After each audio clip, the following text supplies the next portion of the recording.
A few years ago, I was observing a corporate restructuring for a logistics firm that was, frankly, falling apart. It was a chaotic mess of redundant roles, conflicting spreadsheets, and constant internal friction. Then they brought in the fixer, a woman named Elena. She was the definition of surgical competence. Within 6 months, the atmosphere changed completely. I remember walking through the office and seeing people actually smiling. The head of operations leaned over to me and whispered, "It's like the adults finally arrived. We just do what Elena says and it works." He looked genuinely peaceful, like a man who just set down a heavy, exhausting burden. Elena was a master of optimization. She eliminated every wasteful overlap, streamlined the reporting lines into a single, crystal-clear channel, and cut the unnecessary buffer stocks that were eating into their margins. On paper, it was a masterpiece of leadership. The board was ecstatic. They gave her more power, more departments, more autonomy. Why wouldn't they? She was the most capable person they'd ever hired. But then, a single, mid-level supplier in Taiwan went bankrupt. In the old, messy, redundant version of the company, it would have been a minor annoyance. They had 3 other local backups. But Elena, in her brilliant pursuit of efficiency, had consolidated everything into one perfect partnership to save 12%. Because her system was so tightly tuned and so centralized that one small break didn't just cause a delay, it triggered a total systemic collapse. The entire global supply chain froze instantly. The very competence that had rescued the company had quietly amputated its ability to survive a shock. It left me wondering, why is it that the leaders we trust the most, the ones who make the chaos disappear, are often the ones leading us toward the most total kind of failure? We treat capability as a shield, but in complex systems, it often turns out to be the ultimate trap. That is a chilling story. And, what's terrifying is how familiar it feels. Right. It's not just some business school case study. Oh, we are not just talking about corporate logistics here. We are seeing this same pattern play out in how we design our artificial intelligence, how we structure our power grids, and even how we govern our democracies. That's the thing that haunts me about it. It feels like we are obsessed with smoothing out the edges of the world. We want things to run like a machine. We crave that perfection, that frictionless experience. Exactly. But in that story, the machine broke precisely because it was running so well. If Elena had been less competent, she wouldn't have known how to strip out the buffers. The company would have been safer because it was messier.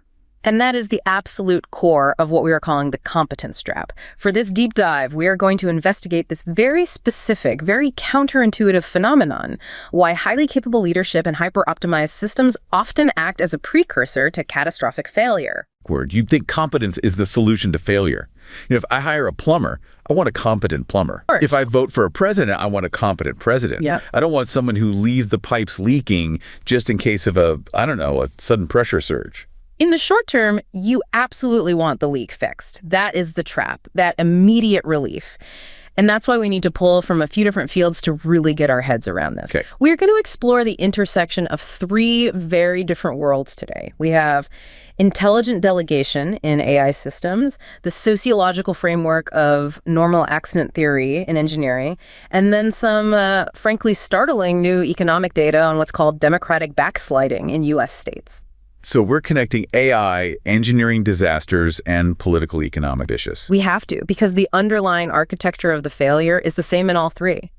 It is the conflict between the immediate psychological relief of efficiency, that feeling you described, the adults have arrived, and the invisible long-term necessity of resilience. I want to push back on this immediately because I feel this in my own life. We all crave that efficiency. We hate waiting in line. We hate red tape. We hate redundant meetings. I certainly do. Mm-hmm. Are you suggesting that this desire for a frictionless world is actually a pathology? Wrong. Not wrong, but it can be lethal. Yeah. It isn't just about business or politics. It is about the fundamental architecture of how we organize our world. From our ports to our governments to the AI agents we are currently building. When we scrub away the messiness, we often scrub away the structural integrity that keeps the system alive during a storm. Okay, so let's start with the physical layer then. The really concrete stuff, the nuts and bolts of how we move things around the planet. Yeah. I recently came across a forum post by a retired systems architect. He spent 30 years in one of the world's most efficient port cities. And he described this man, a guy named Chen. Chen. He is a fascinating, almost tragic case study in this context. Well, he was a mid-level logistics director whose whole life was dedicated to a single metric, throughput. Just moving boxes. Moving boxes from A to B as fast as physically possible. And Chen had successfully optimized the terminal until it functioned like a Swiss watch. He eliminated every wasteful second of idle time. The city's leadership, of course, hailed him as a hero of state capacity. He was giving them the numbers they wanted to see. The charts were all going up and to the right. But then I heard that during a freak seasonal storm, a single freighter lost power, and it blocked berth 4 for just 6 hours. 6 hours? I mean, that's nothing in a normal system. A truck driver takes a nap. A crane operator goes to lunch. It's a minor delay. But because Chen had removed all the redundant buffer zones to maximize land use efficiency, every square inch was being used for active transport, there was no slack. No wiggle room. None. The entire national supply chain seized up. Within 48 hours, grocery shelves 300 miles inland were empty. Wow. From 6 hours at one berth. The system was so perfect that it had no room to breathe. And looking at this, I can't help but feel a sense of dread. We often mistake a lack of friction for strength, but in Chen's world, the pursuit of a 100% efficiency rating turned a minor hiccup into a cardiac arrest for the nation. That phrase, cardiac arrest for the nation, is incredibly apt. This is a textbook, almost a perfect example of what the sociologist Charles Perrow calls normal accident theory. Normal accident theory. That just sounds pessimistic, like accidents are just normal, expected. Yes. Perrow wrote his seminal work after the 3 Mile Island nuclear disaster, and his argument is that in certain kinds of systems, accidents aren't due to incompetence or bad luck or someone spilling coffee on a control panel. So it's not human error. Not in the traditional sense. The errors are inevitable properties of the system itself. He talks about 2 key factors that create this condition: interactive complexity and tight coupling. Okay, let's define those because they sound like jargon, but I have a feeling they explain exactly what happened to Chen's port. Think of interactive complexity like a nuclear power plant. You have thousands and thousands of pipes, valves, sensors, and switches. If a valve fails in section A, it might unexpectedly change the pressure in section B, which then heats up a sensor in section C, which then automatically shuts down a critical pump in section D. So everything is connected in ways you can't predict. The parts interact in ways that are nonlinear and often invisible until it's too late. No single person can hold the entire web of connections in their head at one time. So it's not like a toaster. If my toaster breaks, I know it's probably the heating element. It's a simple linear problem. A toaster is linear. A global supply chain, a power grid, an ecosystem. Those are complex. But the real killer, the factor that Chen fell victim to, is the second one: tight coupling. And tight coupling is? Tight coupling is when individual actions are instantly linked to global outcomes without any buffers. There's no slack, no delay. Okay, give me an example. Sure. In a loosely coupled system, let's say a school system, if one teacher calls in sick, the whole school doesn't shut down. Right, you get a substitute teacher. The other classes go on. The failure is isolated. The system absorbs it. It's annoying, but it works. In Chen's system, he had optimized away the slack. He removed the buffer zones, the extra waiting areas for trucks, the empty berths. To save money and space, he thought he was being efficient. But what he actually did was tighten the coupling. So the ship stops at berth 4. Instantly, crane B, which was supposed to unload it, stops, which means truck C, waiting for that container, can't load, which means distribution center D, 100 miles away, doesn't get its shipment on time. It's a domino effect where the dominoes are glued together. And they all fall at once. Instantly. So optimization in this context actually just means removing the ability to handle the unexpected. Yeah. You're building a system that only works in a perfect world. And this is the hardest thing for modern organizations, for governments to grasp. We look at redundancy and we see waste.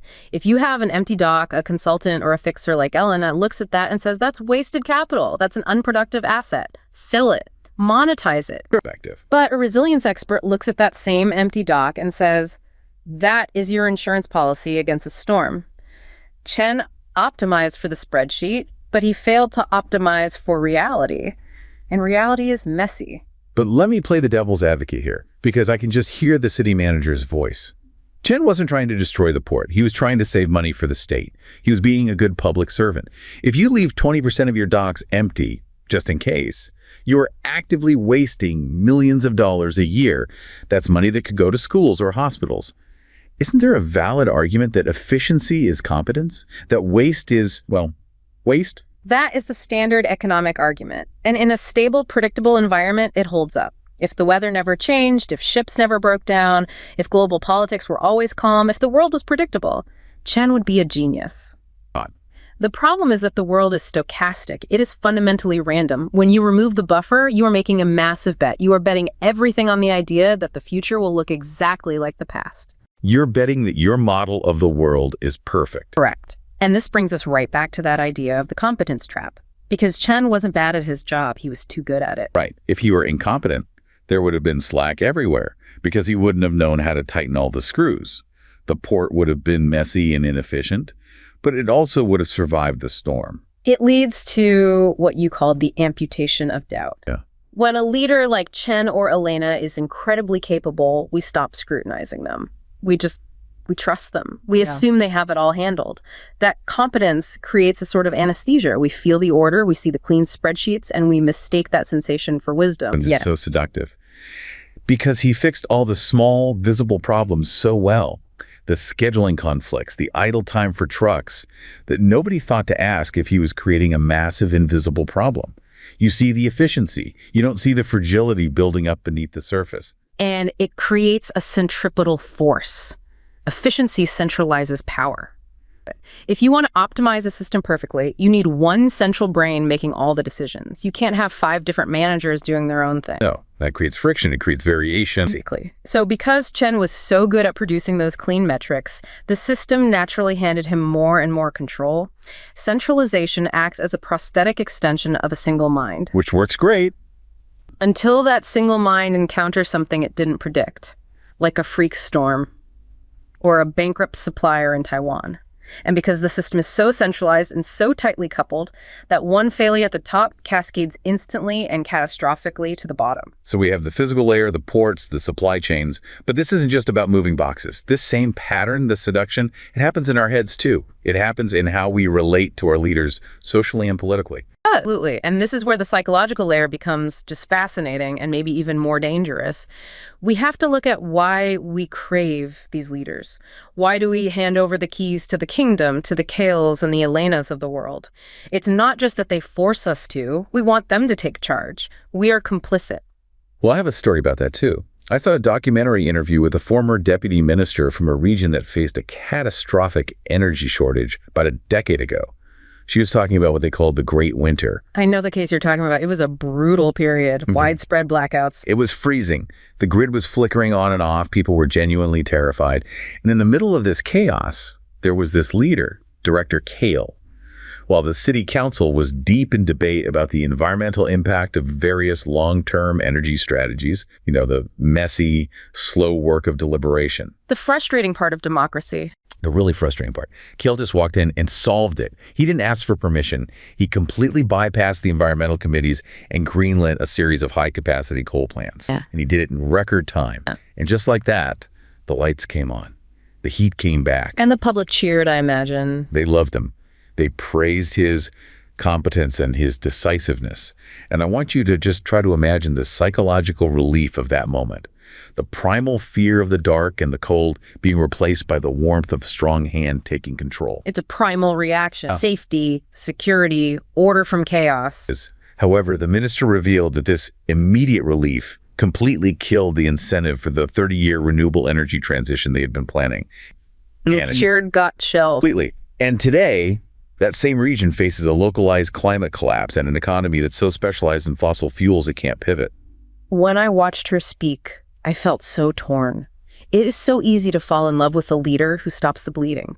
But as I reflect on it, that relief is a debt we leave for our children.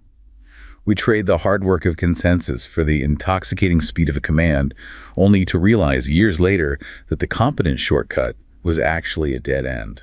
That story just captures the psychological essence of the trap perfectly.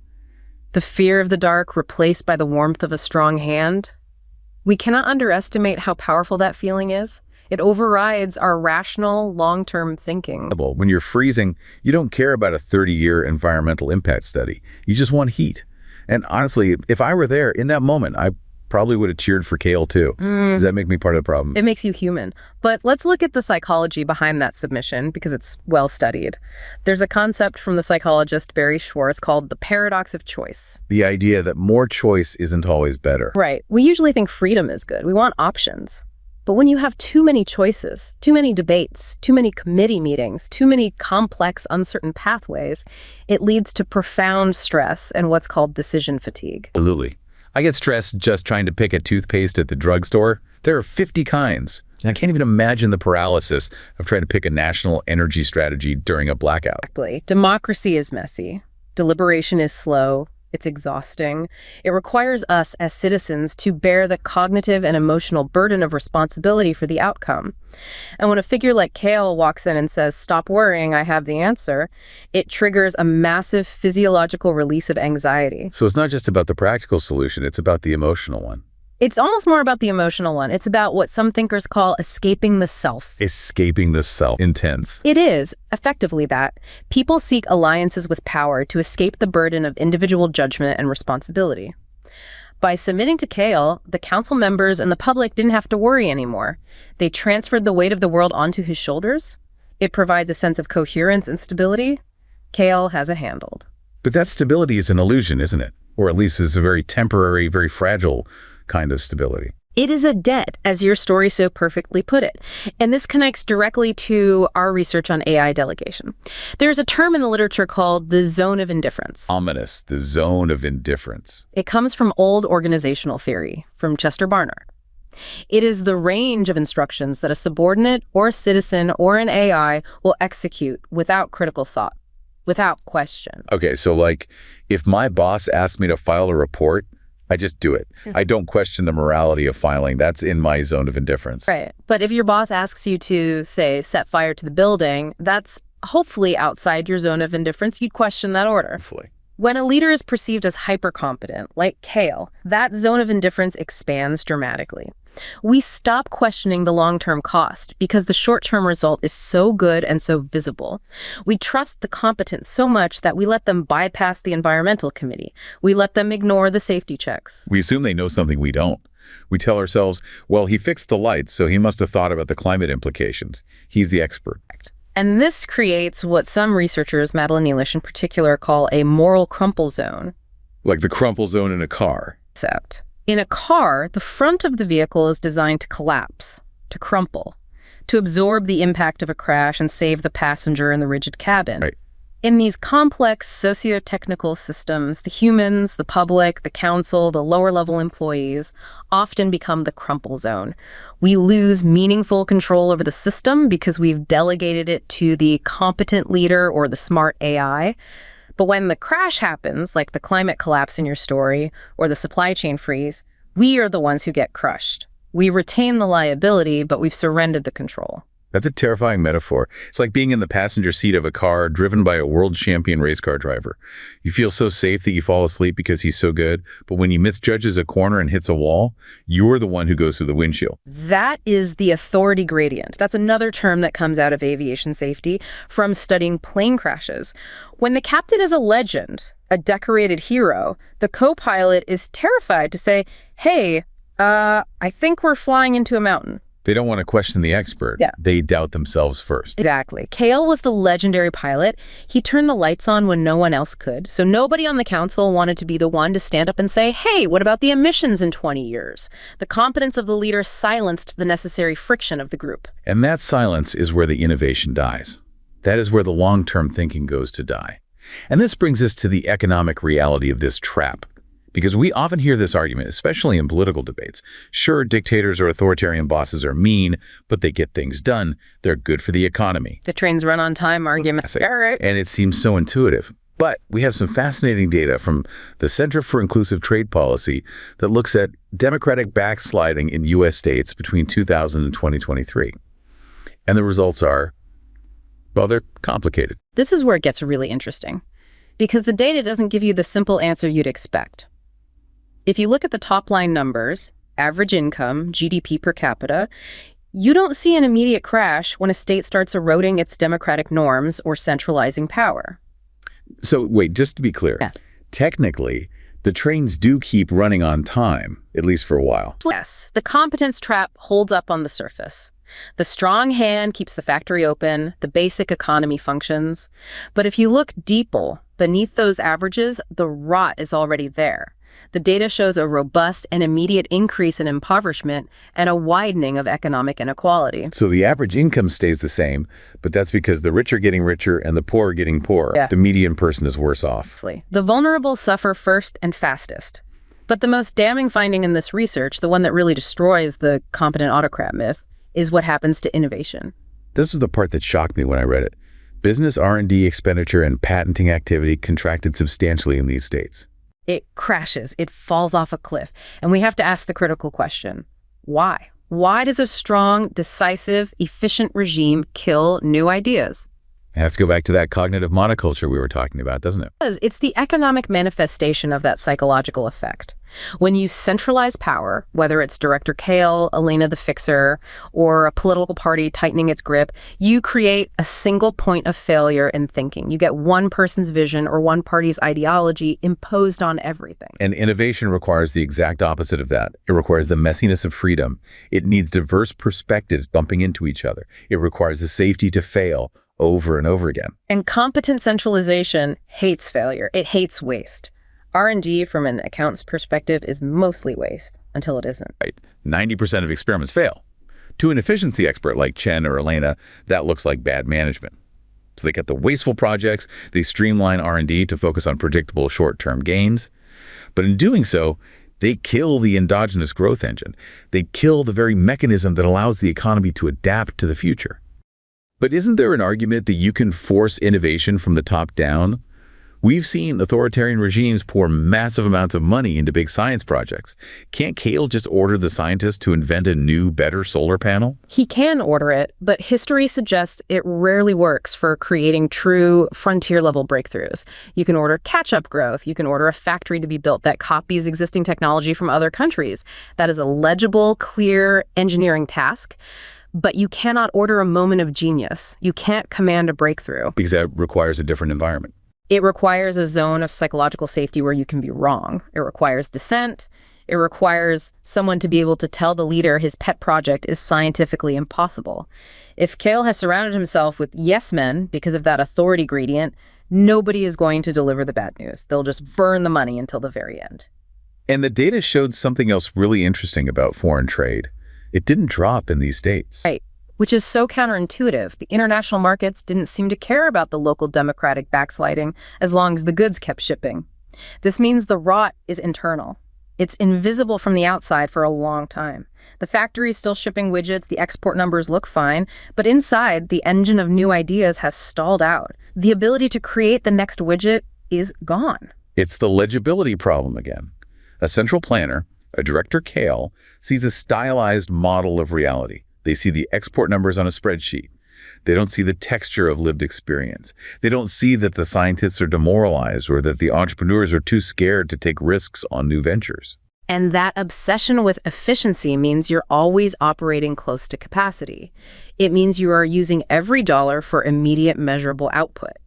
But that means you are operating close to failure. You have no slack, no buffer for the pivot. When the climate crisis finally hits or the global market shifts, Kale's region couldn't adapt. They were incredibly efficient at burning coal, but they had amputated the ability to think about anything else. So we've seen the physical fragility in the port, the psychological seduction of the strong leader, and now the economic rot of lost innovation. It feels like we're painting a pretty bleak picture of competence. It's a complicated picture, for sure. If we can't trust the experts and the optimizers, who can we trust? Or are we supposed to just, I don't know, embrace incompetence? Do we want our bridges falling down and our power grids to be inefficient? This is not an argument for incompetence. We don't want bridges falling down. It's not about embracing incompetence. It's about structuring competence differently. We need to learn to value the one thing that efficiency experts hate the most: friction. Friction. The very thing we spend our entire lives trying to avoid. The very thing that saves us. Let me share the final story because I think it perfectly illustrates this idea of necessary friction. Imagine a man named Elias. He was a low-level clerk in a remote district who was ridiculed for years because he insisted on maintaining a physical, hand-crank ledger of local grain reserves and water maps. In a fully digitized world, that sounds insane, a total waste of time. His state had digitized every ounce of its infrastructure into a centralized smart grid for maximum oversight and efficiency. So Elias was the definition of obsolete. His younger colleagues laughed at him. He was the guy cluttering up the office with paper and dusty books when everything was supposed to be in the cloud. He's the institutional friction personified. But I read an account of what happened when the central server suffered a systemic optimization error that locked down every automated silo in the country. The high-capacity, hyper-efficient centers were paralyzed. They were unable to authorize a single bag of flour without the central brain giving the okay. A single point of failure. Exactly. For 3 weeks, Elias's inefficient, obsolete district was the only place in the country that didn't starve. Because he could operate offline. He had the local knowledge and the local authority. Exactly. They could actually make local decisions without a digital signature from the capital. Now, it's a bit of an extreme example, and maybe my penchant for the underdog makes me biased, but it highlights a terrifying truth. When we centralize ability to ensure perfection, we create a single point of failure. I understand the urge to have a perfectly synchronized society. It feels safe.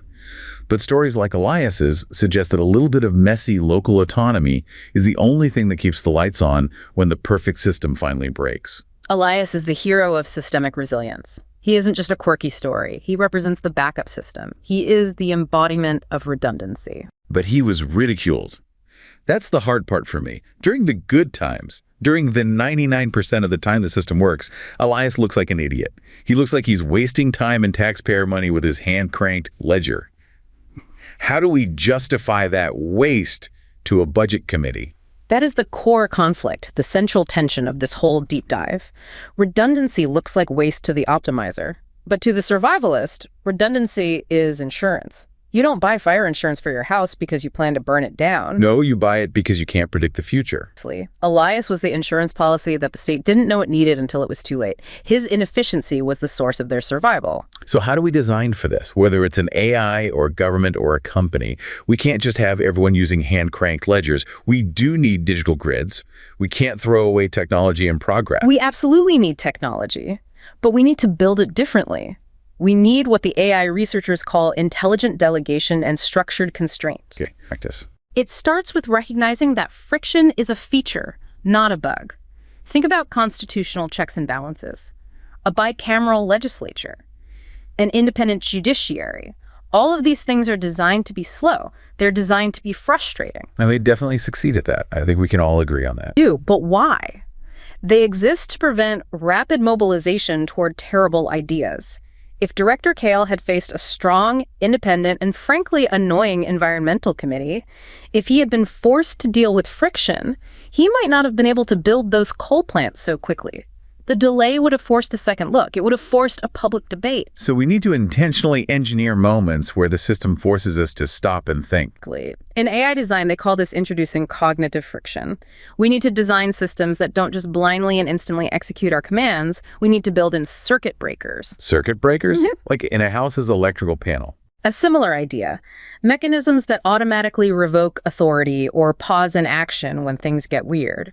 If an AI agent's reputation score drops, or if it tries to do something irreversible like deleting a whole database, the system should snap the connection. It should halt the process and force a human back into the loop. That breaks the zone of indifference. It yanks you out of your passive state and forces you to wake up and say, wait, hold on, do I actually want to do this? Precisely. And it leads to the concept of contextual trust. We shouldn't just give a leader or an AI blanket authority because they are competent in one area. We should say, Kale, you are a logistics genius, so you are authorized to fix the power grid. But you have zero authority to unilaterally override long-term environmental policy. You compartmentalize the competence. You put fences around it. Yes. You move from a model of a single benevolent planner at the top to a model of structured pluralism. Structured pluralism. That sounds fancy, but what does it look like in practice? Is it just more committees? But more than that, it looks like distributed intelligence. It means accepting that the messiness of local variation, like Elias keeping his own paper records, is actually the system processing valuable information that the central brain cannot see. It means having multiple centers of authority that check and balance each other. It means the port in our first story should have had local managers with the autonomy to override the central schedule during a storm. It means trusting the parts more than the whole sometimes, believing that the person on the ground might know more than the person in the control tower. It means acknowledging that no single mind, no matter how brilliant, can model the entire universe. And pretending that it can is the most dangerous and arrogant thing we can possibly do. Right. We started with Elena and the perfect, beautiful supply chain that shattered at the first touch. We went to Chen and the port that had a cardiac arrest because it was too healthy. A paradox. We saw Director Kale seduce an entire nation with the simple relief of decisiveness, only to lead them down a 20-year dead end. We looked at the hard data showing how that efficient autocracy quietly strangles the innovation engine. And finally, we found a strange kind of salvation in Elias and his obsolete, hand-cranked ledger. It really is a journey from the seduction of order to the necessity of mess. So if I have to sum this all up, it really feels like we need to fundamentally rethink our relationship with efficiency itself. We treat it like the ultimate good. Efficiency is a loaded weapon. In the right hands, applied to the right problems, it accomplishes extraordinary things. It lifts people out of poverty, it cures diseases, it makes our lives better. But it simultaneously and often invisibly strips away the buffers that protect us from catastrophe. The competence trap isn't just about bad leaders then. It's about us. It's about our own deep-seated desire for a world without friction. We constantly rebuild the throne. We see a system fail, and our first instinct is to think, if we just find the right person, the smarter person, the stronger leader, we can have the speed of centralization without the fragility. We're always searching for the benevolent dictator, the perfect AI, the philosopher king. But the reality is, a slower, more frustrating system that survives is infinitely better than an elegant, efficient system that collapses. We must learn to value the waste we can see, the redundancy, the arguments, the idle trucks, the dusty ledgers over the risk we cannot see, the systemic fragility that is silently waiting for one freak storm to bring it all crashing down. So the danger is not tyranny in the classical sense, with soldiers in the streets. It's something quieter. It's rational optimization carried too far. Sometimes the smartest, most resilient way to build a system is to make sure it isn't quite perfect, to leave a little room for it to breathe.